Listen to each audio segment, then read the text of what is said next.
طيب الله أوقاتكم بكل خير. نشرة الأخبار من فضائية إريتريا، معكم فيها شهاب رأية والمستهل بأهم وأبرز ما جاء فيها. فخامة رئيس السياسة أفورقي يجري مقابلة أمس الأربعاء. تشخيص إصابة 48 مواطن بكورونا.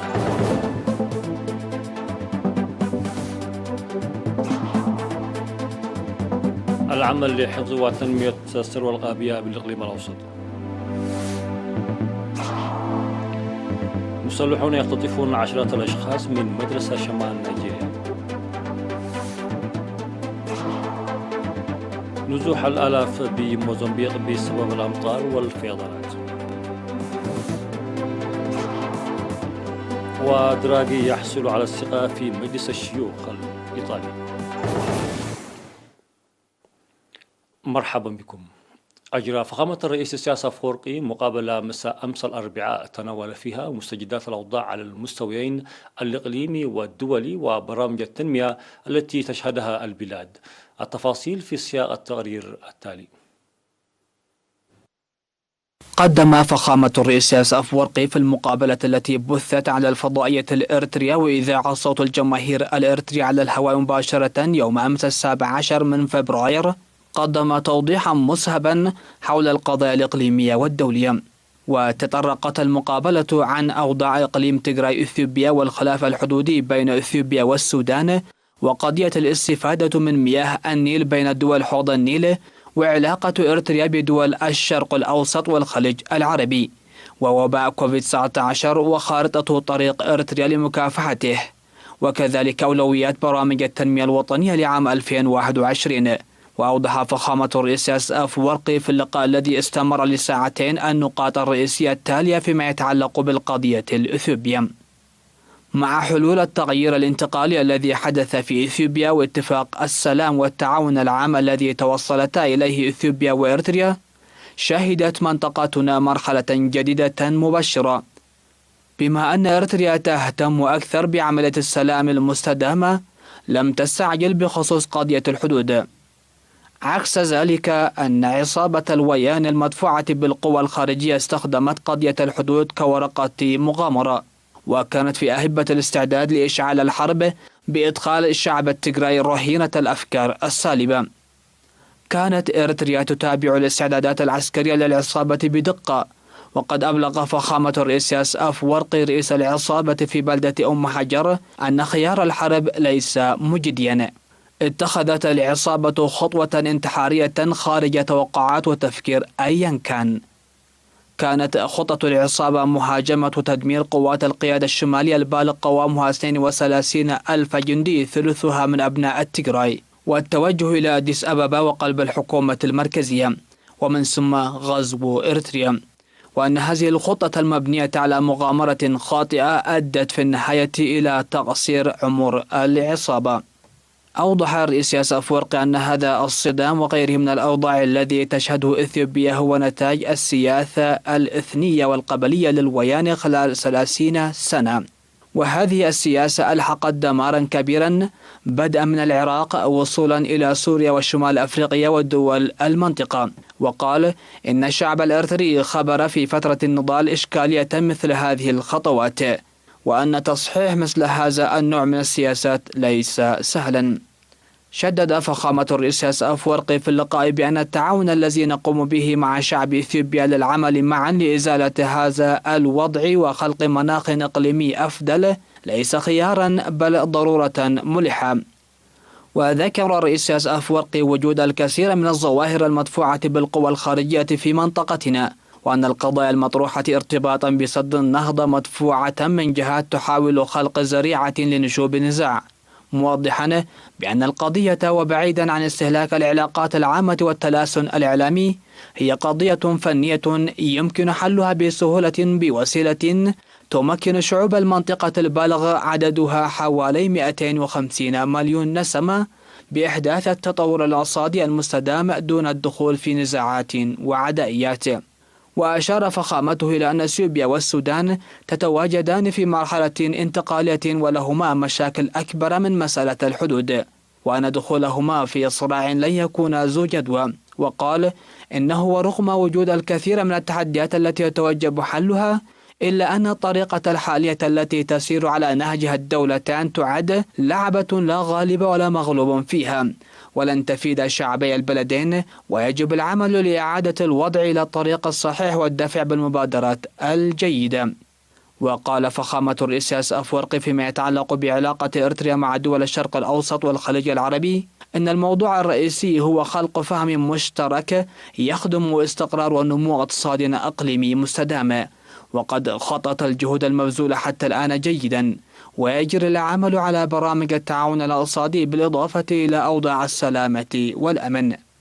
كما تطرق فخامة الرئيس إسياس أفورقي بإسهاب عن الأوضاع المحلية في مكافحة فيروس كورونا وتعزيز المؤسسات الصحية وأولويات برامج التنمية وكذلك رواتب عمال الحكومة. وذكر في رسالته الأخيرة أهمية وعي المواطنين في كافة المجالات من مكافحة كوفيد-19 ونمو الاقتصاد ومهام السلامة، داعيا المواطنين تعزيز مساهمتهم في كافة المجالات والاستنفار بوعي عالي.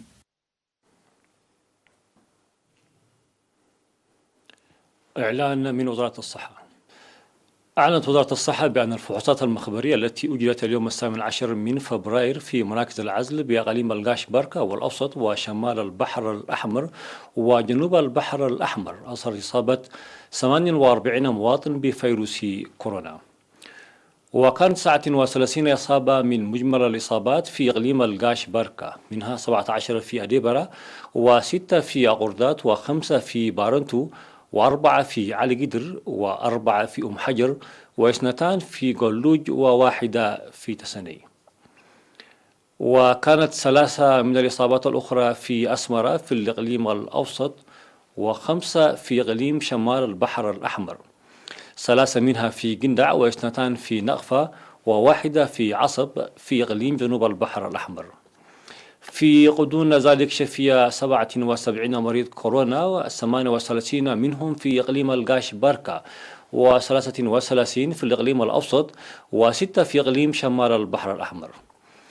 وبهذا بلغ مجمل أعداد الإصابات بفيروس كورونا في البلاد حتى اليوم 2675 إصابة، شفي منها 2050 ووفاة 7 مصاب، ولا يزال 618 مصاب يتلقى الرعاية الصحية في المستشفيات. وزارة الصحة 18 من فبراير 2021.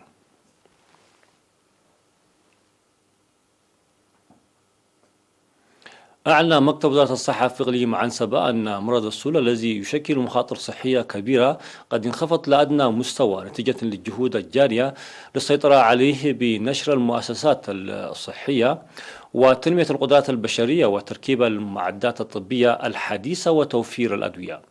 وأوضح مسؤول متابعة مرض السل في المكتب السيد كوبروم عقبة أن الخطة العلاجية المنفذة منذ عام 1997 حققت نتائج مرضية. وقال إن مرض السل انخفض بنسبة 40% خاصة في الفترة من العام 2015 وحتى العام 2020، ونتيجة العلاج بلغت أكثر من 76%. وفي الختام دعا السيد كوبروم عقبة لاتباع نصائح الكادر لجعل المجتمع عامة خاليا من مرض السل والتوجه سريعا إلى المؤسسات الصحية في حال ظهور أعراض المرض.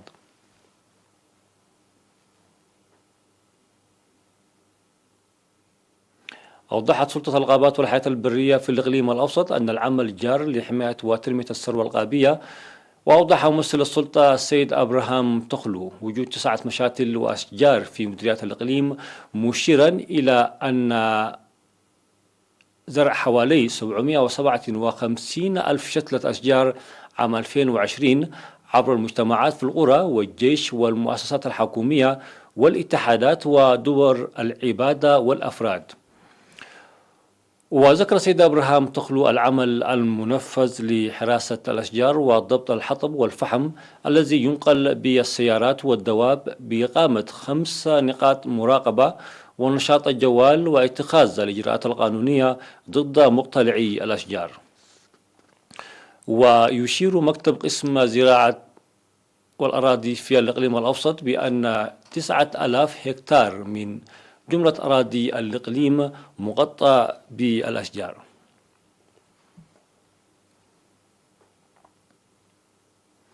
ذكر منمو البساتين في مديرية مندفرة أن توسع الأراضي التي ينمونها من 671 هكتار إلى أكثر من 900 هكتار ساعد في ارتفاع الإنتاج بنسبة 24% مقارنة بالعام السابق.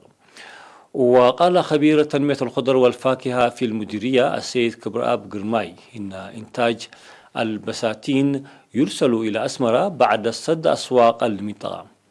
وأشار إلى العمل الجاري لرفع الإنتاج الزراعي باستخدام البذور المحسنة، موضحا أن بذور البطاطا المحسنة التي قدمت في السنوات 13 الماضية حققت محصول جيد.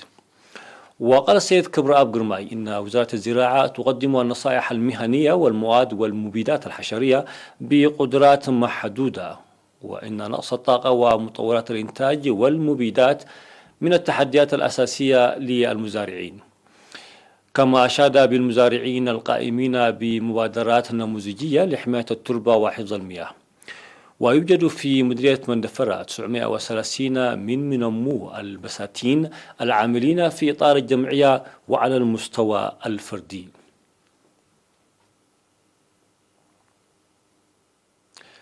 مشاهدينا الأفاضل، فاصل قصير ثم الأنباء على الصعيد العالمي.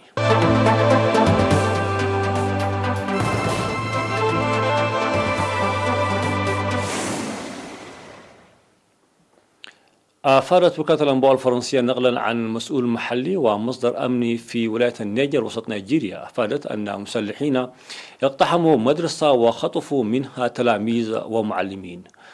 واستنادا إلى نفس المصادر فإن عددا كبيرا من المسلحين كانوا يرتدون اللباس العسكري اقتحموا المعهد الحكومي للعلوم في بلدة كاغارا بولاية النيجر وخطفوا تلاميذ ومعلميهم إلى غابة مجاورة. وأفادت الحكومة المحلية أن عملية الخطف شملت 42 شخصا بينهم 27 تلميذا. وند الرئيس النيجيري محمد بخاري بالعملية، وقال ناطق باسمه في بيان إن الرئيس أمر القوات المسلحة والشرطة بإعادة كل المخطوفين سالمين وعلى الفور. وكثفت عصابات مسلحة معروفة محليا باسم قطاع الطرق في شمال غرب ووسط نيجيريا كثفت هجماتها في السنوات الماضية وعمليات الخطف مقابل فدية والاغتصاب والنهب. ويأتي هذا الاختطاف الجماعي بعد شهرين من خطف مجموعات إجرامية 344 مراهقا من مدرسة داخلية في كاناكارا في ولاية كاتسينا المجاورة. وبعد مفاوضات مع السلطات تم إطلاق سراح الطلاب بعد أسبوع، وصارت تلك العملية موجة استنكار واسعة في العالم.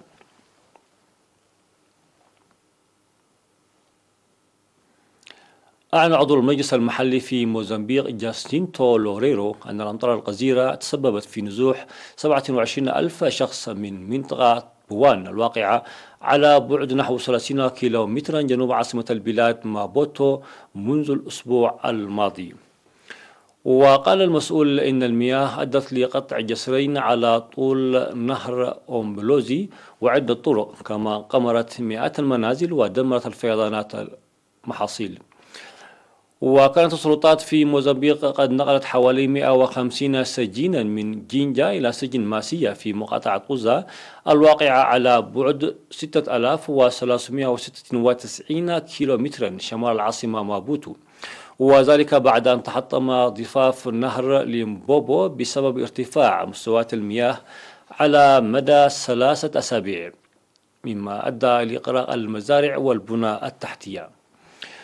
وتواجه موزمبيق موسم الأمطار والأعاصير الذي يستمر عادة بين شهري أكتوبر وإبريل، حيث تهب الرياح من المحيط الهندي وتأتي الفيضانات من الأحواض الهيدروغرافية في جنوب أفريقيا.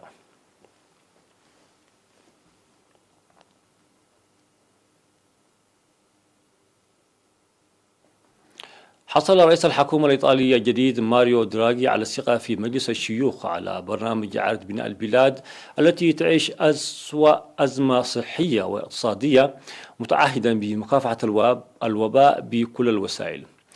وحصل دراغي على 262 صوتا مؤيدا مقابل 40 معارضا، فيما امتنع نائبان عن التصويت، مثبتا بذلك حجم غالبيته البرلمانية.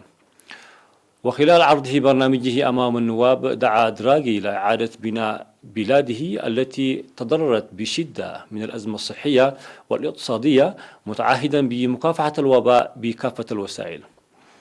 ويأمل ثالث أكبر اقتصاد في المنطقة في الحصول على أكثر من 220 مليار يورو كتمويل من الاتحاد الأوروبي ليتمكن من التعافي، لكن دفعها يرتبط بتقديم خطة مفصلة عن النفقات إلى بروكسل بنهاية إبريل، وهو إحدى مهام الحكومة الجديدة.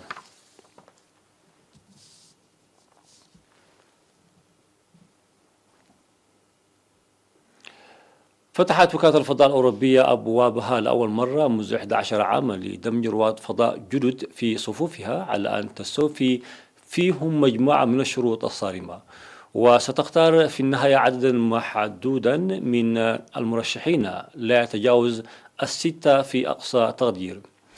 وسيتاح لرواد الفضاء الشباب الذين سيقع الاختيار عليهم المشاركة أولا في رحلات إلى محطة الفضاء الدولية، على أن يكونوا مستقبلا في بعثات إلى القمر. وفازت وكالة الفضاء الأوروبية ب3 مقاعد للأوروبيين على 100 محطة جيت واي الفضائية في مدار القمر بصفتها مساهمة في البرنامج. لكن المسؤول في برنامج الاستكشاف البشري والروبوتي ديدي شميس أوضح أن الرحلات الأولى المتوقعة قرابة سنة 2025 ستقتصر على رواد الفضاء من الجيل الحالي.